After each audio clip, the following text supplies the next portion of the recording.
So here's some sample data we have for a potentially typical Excel file.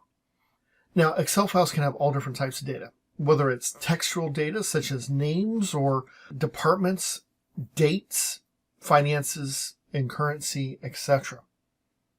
Now, one problem that we do sometimes get is our data isn't necessarily in an order that's very useful to us. So we need to have the ability to sort through some data. So let's take a quick look at how we can do that with an Excel file. Here's the sample file, and let's say I want to sort based upon last name. That's here in my column B. If I put my mouse cursor in column B and click on one of the cells, I can come to Sort and Filter and click a little drop-down arrow. And let's say I want to sort it in ascending order. That's from A to Z.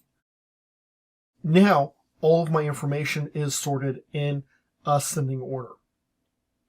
If I want descending order, I could just simply sort Z to A, and that now shows the descending order.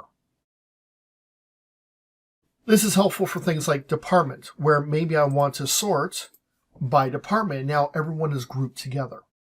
But what happens if I want to sort by department and then see who's been in each department the longest?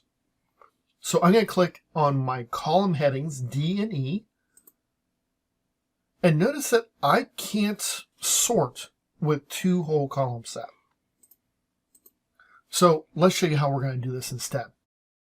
I can click on Sort and Filter, choose Custom Sort, and I'm going to choose to first sort by department based upon the cell values, and I'm ordering them alphabetically.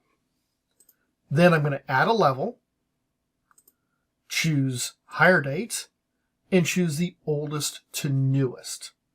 I'll click OK. And now I have accounting with the original hires first.